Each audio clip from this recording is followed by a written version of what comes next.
Local stories, local voices. We're localwebradio.fm.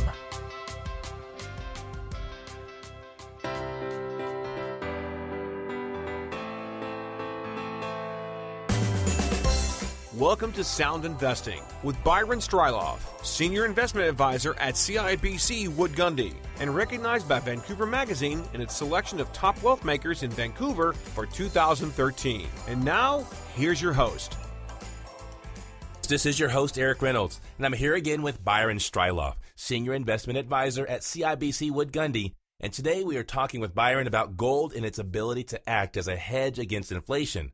Now, we will discuss how a hedge works, how inflation affects investors, and what assets will offer protection against rising inflation.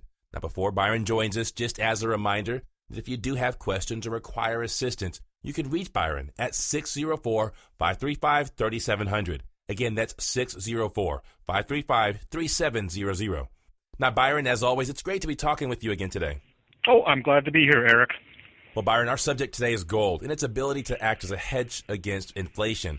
Now, I know there is a large concern that excessive printing of money by central banks will lead to inflation, and gold is considered, an inflation hedge. Now, before we talk about gold, Byron, could you explain to our listeners how a hedge works? I've always said that inflation is a stealth enemy to savers and investors. Inflation causes money to lose its buying power over time, and the basic reason for that is we have an increase in the volume of money and credit relative to the available goods and services in the marketplace. So, in simple words, your dollar will buy less tomorrow than it does today. When you're working, your wages generally, rise with the cost of goods and services, or as the cost of goods and services increase. And typically earnings, they try to keep pace with inflation. So normal inflation is not generally an issue. However, when you're living off savings, inflation literally robs you of wealth because it destroys your purchasing power. I mean, inflation is bad enough for people working, trying to raise a family, but it's devastating on retirees because most of them are on a fixed income.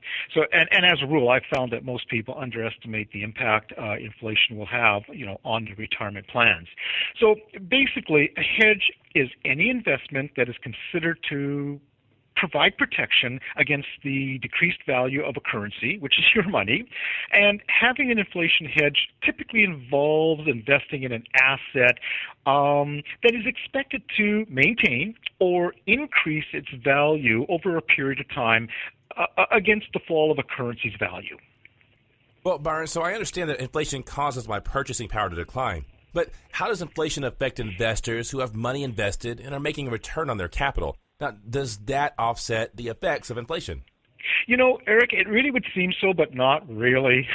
Certain investments might seem to have a decent return, but when inflation is factored in, they can actually suffer a loss in value. Now, for example, and I'll make this simple, if you invest in a bond or a deposit that gives you a 2.5% return, but inflation is 3%, well, obviously you're actually losing purchasing power. But that's before you consider income tax. Taxes have to be paid on investment income. And if we take that same 2.5%, the after-tax return of that deposit for the average family and their average wage would only be 1.5%, which means at a 3% inflation, you're losing 1.5% on your money. Now, 3%, and the reason I use that, that's what advisors use as the long-term average for inflation for long-term or retirement planning. I remember the 80s when inflation was over 10% and GIC-type deposits, they were paying 15, 16, 17% for 5 years at a time. I mean, people were making retirement decisions based on 15 to 17% money, not realizing that after tax and inflation, they were actually losing 3 to 4% of their purchasing power or the value of their money. So they're retirement savings, they were being depleted every year while they were earning 15 to 17% in deposits, and that was a hard concept to get people to understand. In fact, I'm just looking at a little graph I brought up quickly here of the inflation rate in the United States during 1981, and I had forgotten it was. Oh, I'm sorry, the prime rate. The prime rate in 1981 in the United States was 20.5%. Oh. That's what short-term deposits were paying. The core inflation at that time was 13.6%. I just forget whether Canada was a little higher or a little lower, but we were certainly right up there with them. A 48-month car loan was like 17.5%, and a 30-year mortgage rate was 18.5%. I mean, could you imagine paying 18.5% on a mortgage rate today? Byron, you're literally breaking my heart talking about 18.5% on my mortgage. But it does bring us back to our main question, though. Does gold actually act as an inflation hedge? I mean, should retirees or anyone concerned about losing purchasing power of their income or savings invest in gold to hedge against the loss of purchasing power of their retirement income? Well, I'll tell you, one of the most common questions I receive, and especially in the last couple of years, is, should I buy gold as a hedge against inflation? And many, if not most investors, they seem to think that holding gold is a good way to protect themselves against unexpected price hikes. Now, in my opinion, they're wrong. Gold is often held up as an inflation hedge. However, if we look at the data, it provides a bit of a challenge to this view. Now, right now I'm looking at another chart here. I had to pull up a couple of these because it's hard to remember all this data. But the chart I'm looking at shows the decade-by-decade average inflation rate and the real return to holding gold over that same decade. And I'll tell you, it doesn't support the viewpoint of those who believe gold is an inflation hedge. Now, while gold can help offset some economic and geopolitical risks, it seems to be a poor hedge against inflation. For example, in January of 1980, the price of gold hit the then all-time record of $895. It actually went over $900 at an intraday high. But what happened after that is worth looking at, because gold plummeted in 1981, and this is a year when inflation was 8.9%. And in fact, it also fell through the sharp recession of 1981 and early 1982. And by the end of the year, it had fallen to $590, which is a drop of more than 30%. But by March 1982, it was down $316. So that's more than a 60% decrease. So during March 2002, gold traded at $293, below where it was 20 years earlier. So the inflation rate for the period of 1980 to 2001, it averaged 3.9% per year. But our gold investor, if he was unlucky enough to have bought at that $895 peak, not only would he have seen his investment fall by about 65% in nominal terms by 2002, but he also would have experienced a real loss in purchasing power of about 85%. So if we look at this rather poor performance, I don't think gold can really be considered a good hedge against inflation.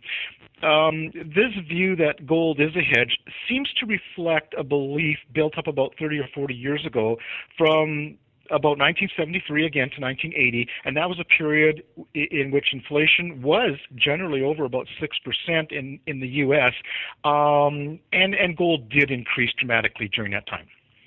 Now, Byron, we're up against the break, but you can't leave us there with the conversation, so we do need to come back. So we'll be right back with Byron Striloff, Senior Investment Advisor for CIBC Wood Gundy. And when we return, we'll be discussing gold and its ability to act as a hedge against inflation. We'll be right back.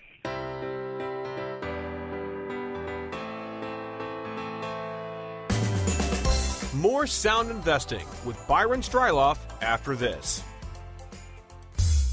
Buying or selling a home on the Semiahmoo Peninsula?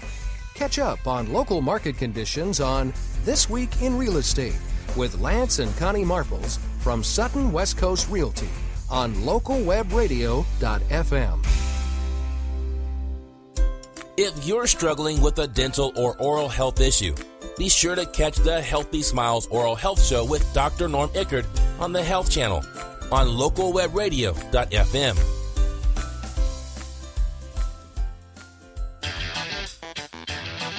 Shopping for the lowest mortgage rate? Looking to refinance? Catch the Mortgage Newscast with Jared Dreyer on the Business Channel on localwebradio.fm.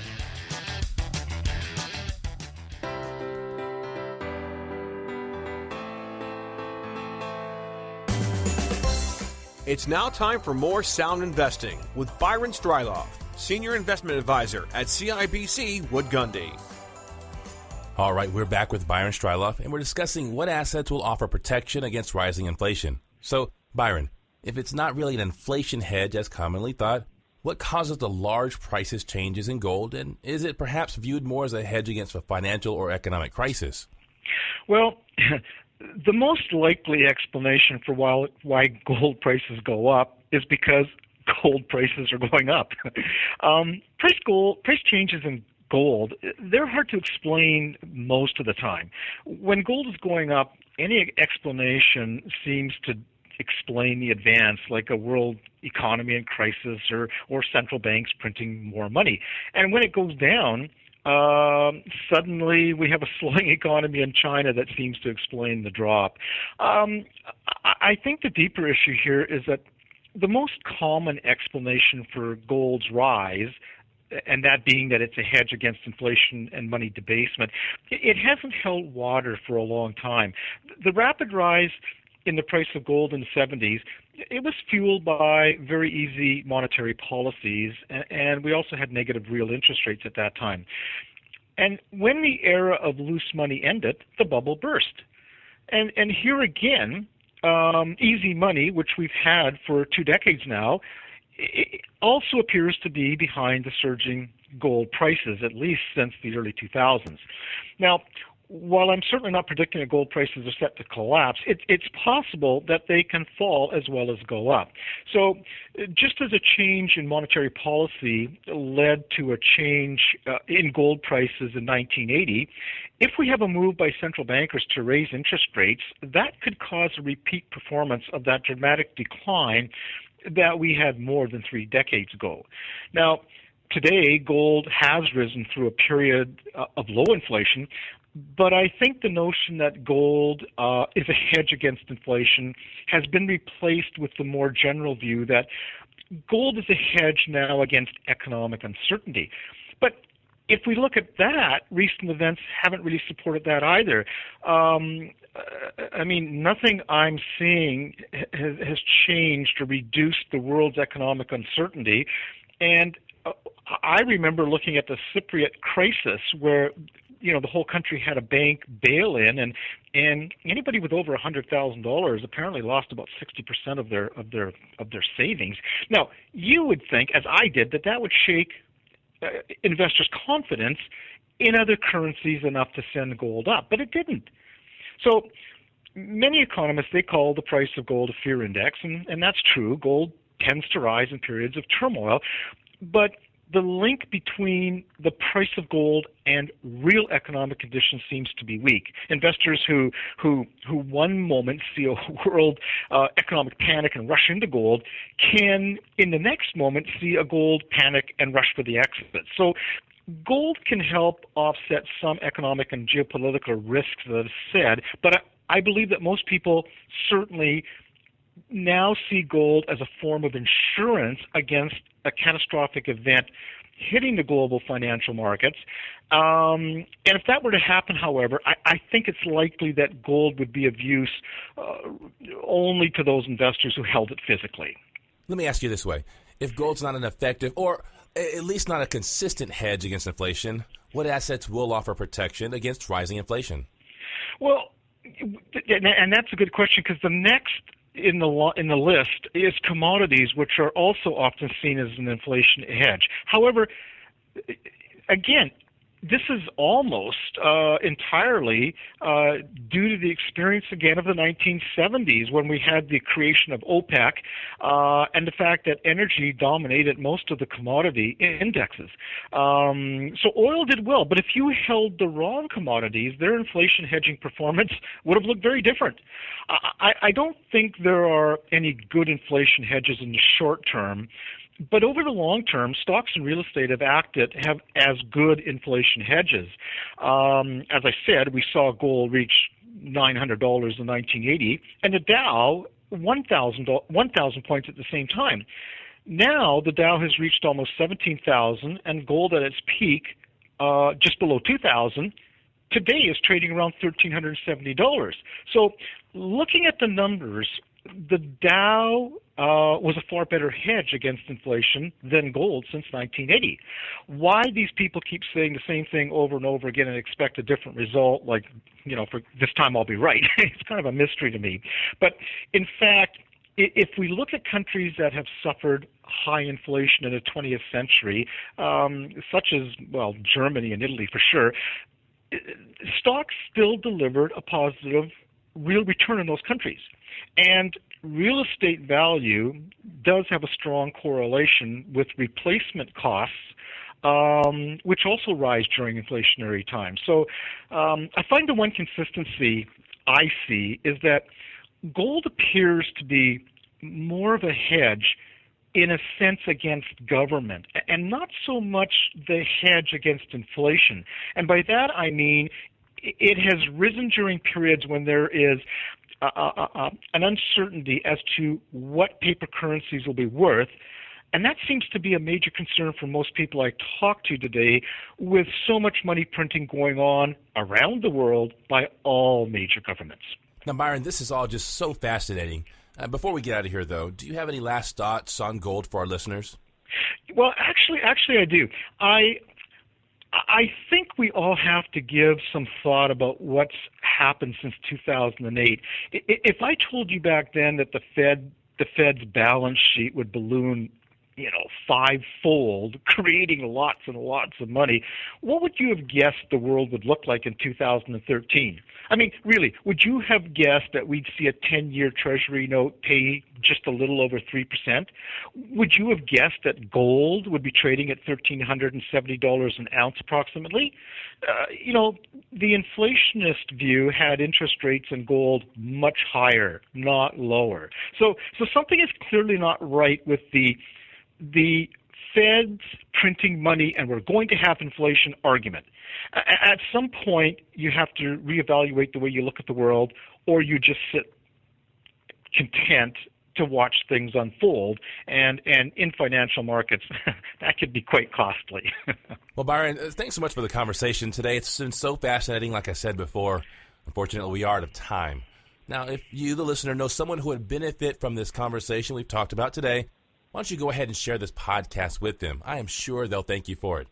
Now, for our listeners, if you need to visit or get more information, you can visit Byron at byronstriloff.com. That's www.byronstriloff.com. And, of course, you can always reach Byron by telephone at 604-535-3700. Again, that's 604-535-3700. Well, Byron, again, for myself, for the listeners, thanks so much for the conversation today.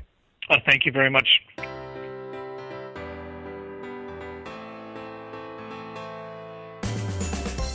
Thanks for listening to Sound Investing with Byron Striloff. To schedule a face-to-face conversation, you can reach Byron at 604-535-3700. That's 604-535-3700 and online at www.byronstriloff.com.